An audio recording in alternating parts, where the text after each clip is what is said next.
Multi, go multi, go multi. Good morning. Good morning. It's Ecclesiastes chapter 2 this morning. I'm a little bit behind this morning, partially because I'm tired. I didn't get a lot of sleep last night. But that's okay. I got more than I did the night before. And I think more than the night before that. So, we'll be good. Ecclesiastes 2. I said in my heart, Come now, I will test you with pleasure, enjoy yourself. But behold, this also was vanity. I said of laughter, it is mad, and of pleasure, what use of it? I searched with my heart how to cheer my body with wine, my heart still guiding me with wisdom, and how to lay on folly till I might see what was good for the children of men to do under heaven during the few days of their life. I made great works. I built houses and planted vineyards for myself. I made myself gardens and parks and planted in all kinds of fruit trees. I made myself pools from which to water the forests of growing trees. I bought male and female slaves and had slaves who were born in my house. I had also great possessions of herds and flocks, more than anyone who had been before me in Jerusalem. I also gathered for myself silver and gold and the treasures of kings and provinces. I got singers, both men and women, and many concubines, the delights of the sons of men. So I became great and surpassed all who were before me in Jerusalem. Also my wisdom remained with me, and whatever my eye desired I did not keep from them. I kept my heart from no pleasure, for my heart found pleasure in all my toil, and this was my reward for all my toil.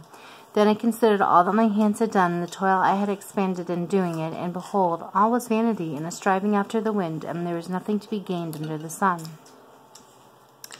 The vanity of living wisely. So I turned to consider wisdom and madness and folly. For what can the man do who comes after the king? Only what has already been done. Then I saw that there is more gain in wisdom than in folly.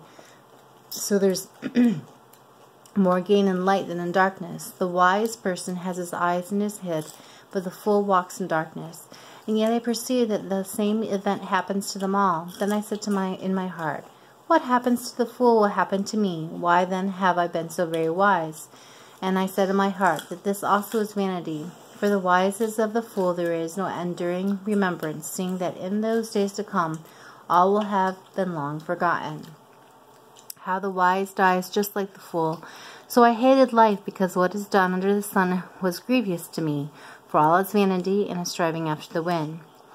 I hated all my toil in which I toil under the sun, seeing that I must leave it to the man who will come after me, and who knows whether he will be wise or a fool. Yet he will be master of all for which I toiled, and used my wisdom under the sun. This also is vanity. So I turned about and gave my heart up to despair over all the toil of my labors under the sun. Because sometimes a person who has toiled with wisdom and knowledge and skill must leave everything to be enjoyed by someone who did not toil for them. This also is vanity and a great evil. What has a man from all toil and striving of heart with which he toils beneath the sun? For all his days are full of sorrow, and his work is a vexation. Even in the night his heart does not rest. This also is vanity. There is nothing better for a person than he should eat and drink and find enjoyment in his toil. This also I saw is from the hand of God. For apart from him, who can eat, who can have enjoyment? For to the one who pleases him, God has given wisdom and knowledge and joy, but to the sinner he has given the busyness of gathering and collecting, only to give to one who pleased God. This also is vanity and a striving after the wind.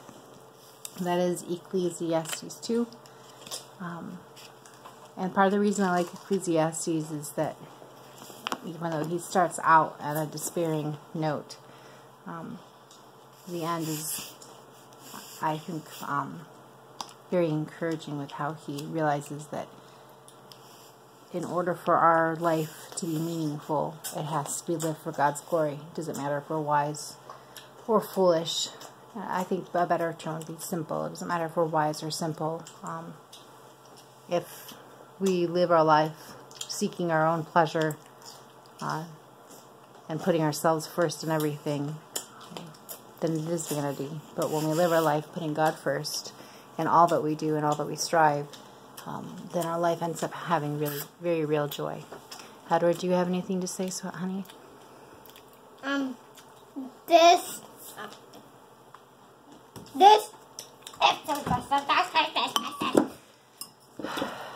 You need to be calmer, please, next time. Get a towel. Gwenny, do you have anything to say?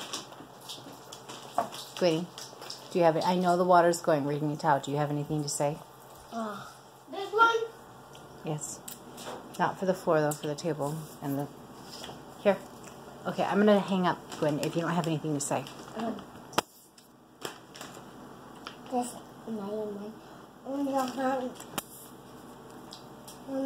make Winfrey. You made Winifred go to sleep? Winfrey go to sleep, and that's it. Okay.